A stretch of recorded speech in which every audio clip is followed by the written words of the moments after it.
తాకట్లో ఉన్న బంగారాన్ని విడిపించి ఆ రోజున మార్కెట్ ధర కట్టి మిగిలిన డబ్బును మీకు అందిస్తుంది కొమ్మూరి గోల్డ్. నమస్కారం, మీరు చూస్తుంది ఐ డ్రీమ్. నేను మీ కీర్తి. ఇక నుంచి మీరు నన్ను ఈ ప్లాట్ఫామ్ మీద చూడబోతున్నారు. ఎక్కడున్నా ఎలా ఉన్నా చిన్నప్పటి నుంచి నన్ను మీరందరూ ప్రోత్సహిస్తూ వస్తున్నారు. ఇకపై కూడా మీ ప్రోత్సాహం అలాగే ఉండాలని మనస్ఫూర్తిగా కోరుకుంటున్నానండి. ఇక ఐ డ్రీమ్ విషయానికి వస్తే వాస్తవాన్ని ఎప్పుడూ వాస్తవంగా మీ ముందుంచుతుంది. ఎక్కడ కూడా నాన్ సెంటిమెంటల్గా వెళ్లకుండా సెంటిమెంట్కి ఎమోషన్స్కి విలువ ఇస్తూ వేరే వాళ్ళ ఎమోషన్స్కి పెద్దపీట వేస్తూ ముందుకు వెళ్తూ ఉంది. ఇకపై మా వంతు కూడా మేము ఐ డ్రీమ్తో సహా ముందుకు వెళ్ళాలి అని మనస్ఫూర్తిగా కోరుకుంటున్నాం. అయితే ఇప్పుడున్న బజ్ ఏంటంటే రష్మిక విజయ్ దేవరకొండ పెళ్ళి. ఒకే రోజు 2 రకాల పెళ్ళిళ్ళు చేసుకుంటున్నారు. రకరకాల స్పెక్యులేషన్స్ వినిపిస్తూ ఉన్నాయి కదా. అసలు ఈ కొడవ పద్ధతిలో పెళ్ళి ఎందుకు జరుగుతుంది? అది వాళ్ళ సంప్రదాయమా, లేకపోతే వివాహ దోషానికి సంబంధించి ఇలా 2 పెళ్ళిళ్ళు చేసుకోవాల్సి వస్తుందా ఒకే రోజు? 2 విధాలైన పెళ్ళిళ్ళు, 2 పెళ్ళిళ్ళు అనకన్నా 2 డిఫరెంట్ కైండ్ ఆఫ్ మ్యారేజెస్ అని అనుకోవచ్చు. అసలు ఈ రకరకాల స్పెక్యులేషన్స్ ఉన్న ఈ తరుణంలో కరెక్ట్గా సమాధానం మనకి వీరికన్నా ఎక్కువగా ఎవ్వరు చెప్పరండి. గురుగారు, నేను ఈరోజు ఈ టాపిక్ మీద ఐ డ్రీమ్లో మాట్లాడాలనుకుంటున్నానంటే నీకెందుకు సోదరి, నేను ఉన్నానని అప్పుడు ఇప్పుడు ఎప్పుడు. వీరితో నా ప్రయాణం ఇన్నాళ్ళది కాదండి, 15 సంవత్సరాలు అని చెప్పుకోవచ్చు. అంటే నేను శాటిలైట్ ఛానల్లో ఉన్నప్పటి నుంచి నాతో పాటు వారితో పాటు నేను ప్రయాణిస్తూ ఉన్నాము. ఒక రకంగా చెప్పాలంటే నా కెరియర్కి చాలా చాలా ప్లస్ అయ్యారు. వారెవరో కాదండి, బ్రహ్మశ్రీ నందిబట్ల శ్రీహరి శర్మ గురుగారు. నమస్తే గురుగారు. వాగర్థావివ సంపృక్తౌ వాగర్థ ప్రతిపత్తయే జగతః పితరౌ వందే పార్వతీ పరమేశ్వరౌ ఆదిత్యాయ చ సోమాయ మంగళాయ బుధాయ చ గురుశుక్రశనిభ్యశ్చరాహవే కేతవే నమః. శృంగేరి జగద్గురు పీఠాధిపతులకి, కంచి పీఠాధిపతులకి నమస్కారములు తెలియజేసుకుంటూ కార్యక్రమాన్ని ప్రారంభిద్దాం. ధర్మానికి సంబంధించి ఎప్పుడు మీరు నా వెనకాల ఒక లైబ్రరీలాగా నడిచాడు గురుగారు. ఏంటి ఇన్ని రకాల కన్ఫ్యూజన్? ఈ ప్రశ్నకి మా ప్రేక్షకులకి సమాధానం చెప్పండి అంటే నేను ఉన్నాను కదా సోదరి అంటూ ఎప్పుడు నా ముందున్నారు, నా వెనకాల ఉన్నారు, నడిపిస్తూ ఉన్నారు. ఇకపై కూడా మీ సహాయ సహకారాలు అలాగే ఉండాలని, మీ ఆశీర్వచనం నాపై, మా ఐ డ్రీమ్ ప్రేక్షకులపై ఉండాలని కోరుకుంటూ ఎంతగానో స్పెక్యులేషన్ బజ్ వస్తుంది. అఫ్కోర్స్ మోస్ట్ అవైటెడ్ మ్యారేజ్ అని చెప్పొచ్చు ఎట్టకేలకి. ఇప్పుడు మనం ఈ వీడియో చేస్తున్న సమయానికి ఒక పెళ్ళి అయితే అయిపోయింది. అంటే ఒక పెళ్ళి అని ఎందుకంటున్నానంటే గురుగారు, 2 విధాలైన వివాహ వేదికని వాళ్ళు ఎంచుకున్నారు. దానిపై రకరకాల స్పెక్యులేషన్స్ వస్తూ ఉన్నాయి. అఫ్కోర్స్ ఎవరైనా దంపతులు పెళ్లి చేసుకుంటున్నారంటే వాళ్ళు నిండు 100 ఏళ్ళు హాయిగా కలిసిమెలిసి ఉండాలి అని హిందూ ధర్మం ఎప్పుడు కోరుకుంటుంది. మనం అలాగే కోరుకుందాం. అంటే ఈ మాట ఎందుకు అంటున్నానంటే గురుగారు, వీళ్ళు విడిపోతారని, జాతకంలో దోషాలు ఉన్నాయని రకరకాల మాట్లాడుతూ ఉన్నారే.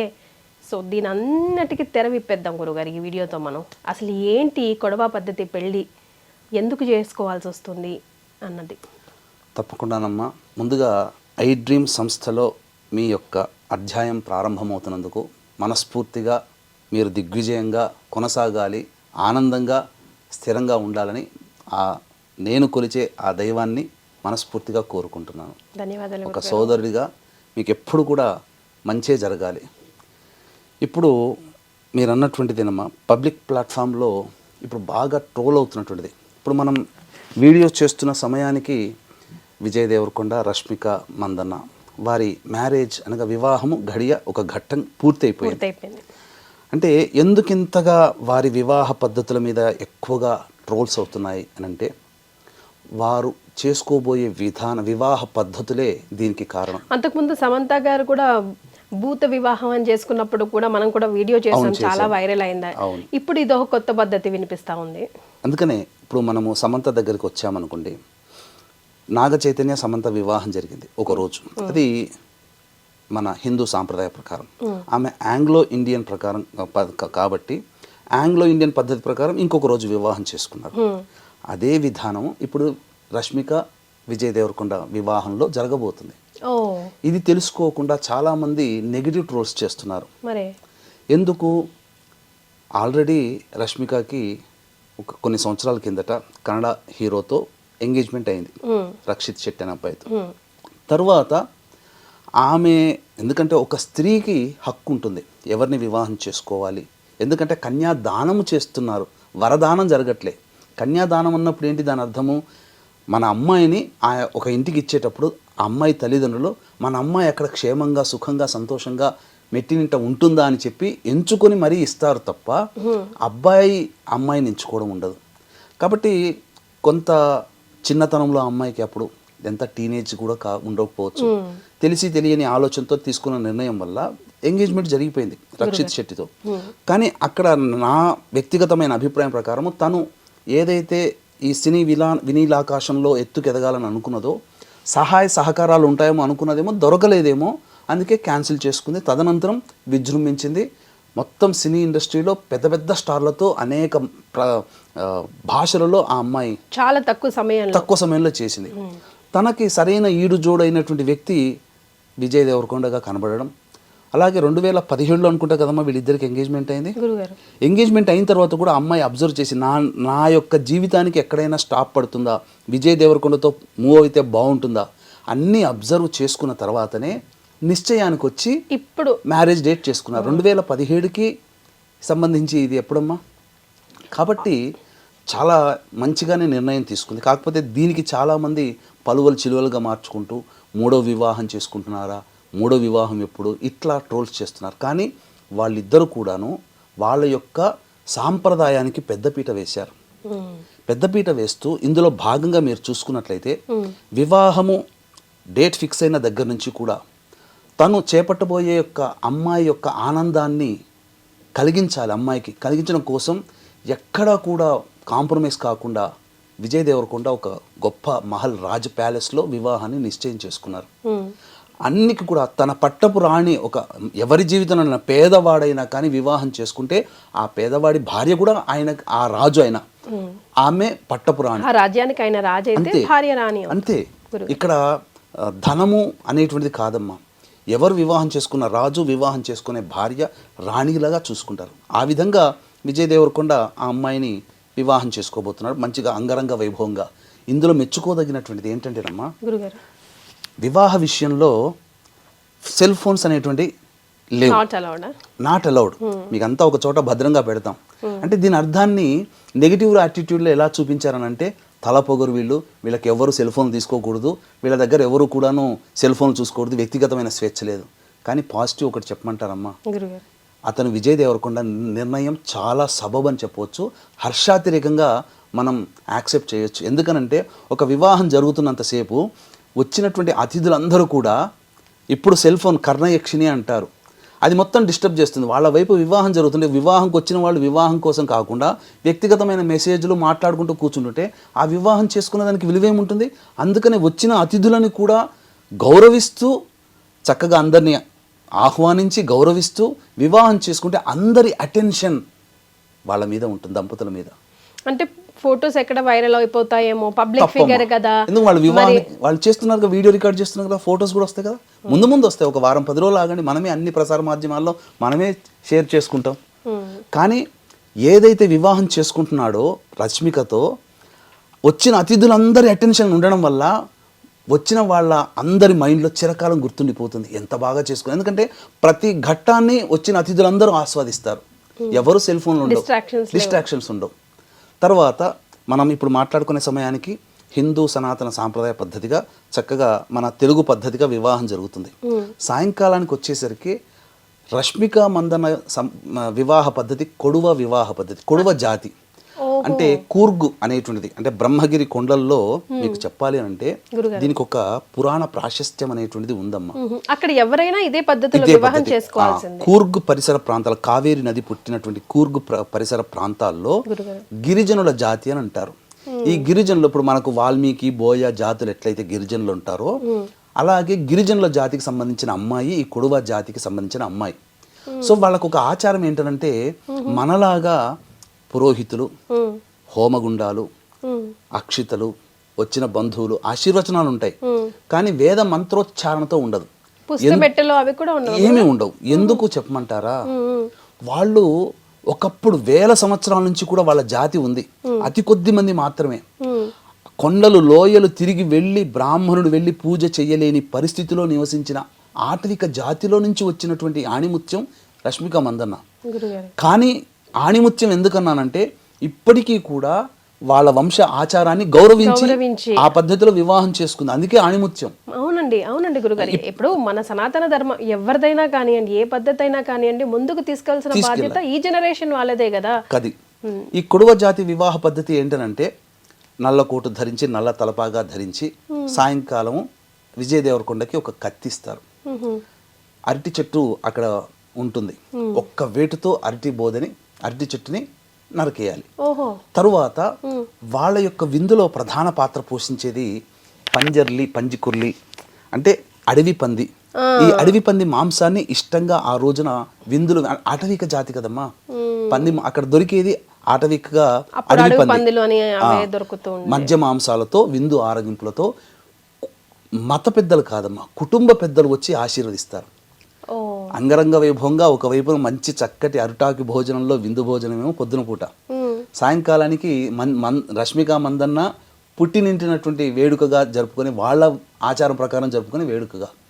ఇది వాళ్ళ యొక్క వివాహ పద్ధతిని గౌరవిస్తున్నందుకు సంతోషించాలి. ఈ రోజున మన వివాహ పద్ధతిలో మన తెలుగు వాళ్ళు ఏమన్నా మన పద్ధతిని అనుసరిస్తున్నారా? చాలా మంది ఫోటోలకి వీడియోలకి టైం వేస్ట్ అయిపోతుంది గురుగారు. అసలు మనం నలుగు పిండి పెట్టుకుని స్నానం చేయాలమ్మా.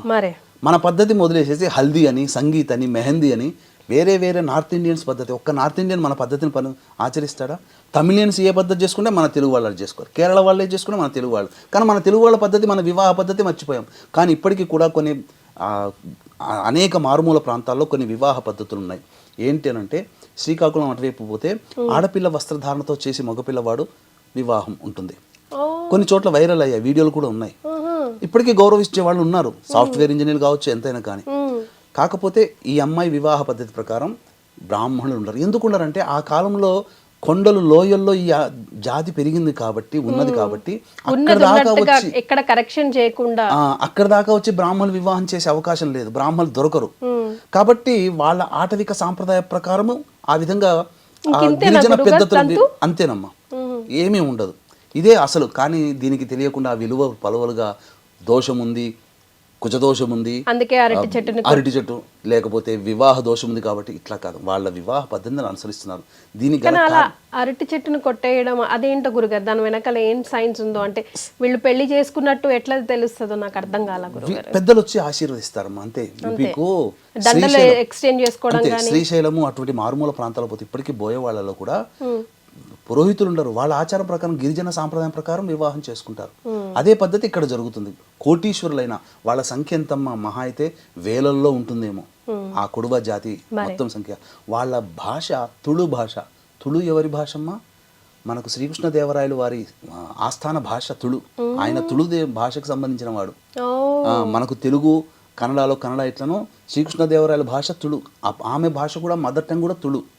విశేషం ఏంటనంటే బ్రహ్మగిరి కొండల్లో అగస్త్య మహాముని కావేరి నదిని కమండలంలో పట్టి బంధించి తీసుకొని పోతుంటాడు. ఇది నచ్చనటువంటి విఘ్నేశ్వరుడు విశ్రమించే, అంటే అగస్త్య మహాముని విశ్రమించే సమయంలో నచ్చనటువంటి విఘ్నేశ్వరుడు కాకి రూపంలో వచ్చి ఆ కమండలాన్ని తన్నేస్తాడు. తన్నేగా ఆ కమండలంలో ఉన్నట్టు నీరు ప్రవహించిపోతుంది బ్రహ్మగిరి కొండలు. అక్కడి నుంచి కావేరి నది పుట్టింది. అందుకనే ఈ యొక్క కొడవ జాతికి సంబంధించినటువంటి మందన్న వాళ్ళ ఫ్యామిలీలలో ఈ యొక్క కావేరి నదిని, ఆ నది దేవతను పూజిస్తారు. ఇప్పటికీ కూడా వాళ్ళ ఇంట్లో కావేరి మా వాళ్ళ ఇంట్లో ఆడపిల్లలకి కావేరిని పెట్టుకుంటారు. ఇంత సాంప్రదాయాన్ని వాళ్ళు పాటిస్తున్నారు, ఇంత విధానంగా వాళ్ళు పాటిస్తున్నారు తప్ప అందులో ఏమీ లేదమ్మా. సెల్ ఫోన్లు తీసుకురాలేంత మాత్రాన మనం ఏం కాదు. అది కూడా హర్షించదగినటువంటిదే. ఒక ఏ డిస్టర్బెన్స్, ఎటువంటి ఆలోచన లేకుండా మనము ఒక సినిమా చూసామంటే ఆ సినిమా మనకు 2-3 నెలల వరకు మన మైండ్లో ఉంటుందా లేదా? అట్లాగే వాళ్ళ పర్సనల్ నిర్ణయం కూడా కదా గురుగారు, మనం కూడా కొంచెం స్పేస్ ఇవ్వాలి. అండ్ ఎస్ అఫ్ కోర్స్ వాళ్ళు పబ్లిక్ ఫిగర్స్ కాబట్టి మీరు అన్నట్టు ఇవ్వాలి. కాకపోతే 2 రోజులకైనా తప్పకుండా వాళ్ళ ఫ్యాన్స్ కోసమో, ప్రేక్షకుల కోసమో వాళ్ళు వీడియోస్, ఫొటోస్ పెడతారు మీడియాలో. ఎలా 4వ తారీఖు రిసెప్షన్ గ్రాండ్ గా చేసుకున్నారు. అన్నిటికంటే మించి మన ప్రధానమంత్రి నరేంద్ర మోదీ గారు వారికి వివాహ శుభాకాంక్షలు తెలియజేశారు. అంటే వాళ్ళు నరేంద్ర మోదీ శుభాకాంక్షలు తెలియజేశాడంటేనే అక్కడ గుర్తుపెట్టుకుని వాళ్ళ సెలబ్రిటీస్ కాదమ్మా, సెలబ్రిటీస్ అని చెప్పలేదు ఆయన. వాళ్ళ యొక్క సాంప్రదాయాన్ని గౌరవించి వివాహం చేసుకుంటున్నారు. మన హిందూ సనాతన ధర్మంలో భాగమైన ఈ జాతులన్నీ ఒకటే అని చెప్పి ఆ విధంగా చక్కగా వివాహ పద్ధతిని ఆకాంక్షిస్తూ ఆనందిస్తూ శుభాకాంక్షలు తెలియజేశాడమ్మా. ఇంకా అంతకన్నా పెద్ద ప్రూఫ్ ఏం కావాలి. కాబట్టి ఎవ్వరు కూడా నెగిటివ్ ట్రోల్ చేయకండి, ఆనందంగా జరుపుకుంటున్నారు. అందరూ అతిథులు వెళ్ళి చక్కగా చేసుకుని వస్తారు తప్ప ఇదేదో వివాహ దోషాలకి సంబంధించినటువంటిది కాదు కాదు కాదు. వాళ్ళ సాంప్రదాయాన్ని గౌరవిస్తున్నారు, మనం ఆనందించాలి. హ్యాట్స్ ఆఫ్ అమ్మ, వాళ్ళు మన పద్ధతి ప్రకారం చేసుకుంటున్నారు. ఈ యొక్క సంబంధించినటువంటి తుళు సాంప్రదాయం ప్రకారంగా కొడువా జాతి సాంప్రదాయంగా అమ్మాయి ఒప్పించుకొని విజయ్ దేవరకొండ చేసుకుంటున్నాడు. అంతకు మించి తన జీవితంలో వచ్చే పట్టపురాణాన్ని ఆనందంగా స్వీకరిస్తున్నారు. ఆమె కోసం చిరకాలం ఆమె జీవితాంతం గుర్తుండిపోయే విధంగా ఒక గొప్ప వివాహ వేడుకను ఆ అమ్మాయి జీవితంలో అందించుతున్నాడు. ఆ అమ్మాయి కూడా తన గొప్ప వరుడిని ఎన్నుకున్న ఆనందంగా ఉంది. ఈ ఆనందం అతిశయ మధ్యలో గతంలో జరిగిపోయిన వాటిని పట్టుకొచ్చి ఒక శాడిజం భావాలతో కొంతమంది కామెంట్స్ పెడుతూ ఉంటే బాధ అనిపిస్తుంది. రక్షిత్ ఎంగేజ్మెంట్ క్యాన్సిల్ అయ్యింది, కాల్ ఆఫ్ అయింది, రకరకాలుగా మాట్లాడుతున్నారు. మనం మాట్లాడుకోవాల్సింది ఆ నెగిటివ్ ట్రోల్స్ చేయాల్సింది కాదు. తన సంప్రదాయాన్ని ఎక్కడైతే పుట్టి పెరిగిందో అంత స్టార్ సూపర్ స్టార్ అయినప్పటికీ కూడా ఆ సంప్రదాయాన్ని ప్రోత్సహిస్తూ తన ఫ్యామిలీకి ఒక ఎగ్జాంపుల్ గా నిలిచింది. చూసారా, ఎక్కడ గురుగారు మనకు అసలు ఆ వివాహం గురించే తెలియదు. ఈ రోజు ఇంతమంది మాట్లాడుకుంటున్నాం, ప్రపంచవ్యాప్తంగా మాట్లాడుకుంటున్నాం అంటే నిజంగా మీరు అన్నట్టుగా ఇద్దరికి కూడా హ్యాట్స్ ఆఫ్ చెప్దాం. అండ్ వారిద్దరు కూడా లైఫ్ లాంగ్ హ్యాపీగా కలిసి ఉండాలని ఐ డ్రీమ్ మనస్ఫూర్తిగా కోరుకుంటుంది. చాలా మంచి ఇన్ఫర్మేషన్ ఇచ్చారు గురుగారు, మనలో చాలా మందికి తెలియదు కూడా. చాలా సంతోషం, ధన్యవాదాలు. సర్వం Shri Umamaheshwara పరబ్రహ్మార్పణమస్తు. And for more videos, please subscribe to iDream. Please subscribe to iDream. Please subscribe iDream. And please subscribe to iDream. For more videos, subscribe to iDream. please like, share and subscribe to the channel. Congratulations, iDream. Subscribe to iDream. Subscribe to iDream. So subscribe to iDream Media. iDream ki iDream team andarki huge congratulations. Please subscribe iDream Media. Please subscribe to iDream. Subscribe iDream. Please subscribe to iDream. iDream అంటే నా కళల ఛానల్ను subscribe చేసుకున్నారు, నోరు తిరుగుతలేదు. మీరైతే గంట గుర్తు కొట్టండి. For more such videos, please subscribe to iDream. Subscribe to iDream. Please subscribe to iDream. Please subscribe iDream Media. Please do subscribe to iDream. Please subscribe to iDream Media. For best entertainment and information, please subscribe iDream. And don't forget to subscribe to iDream.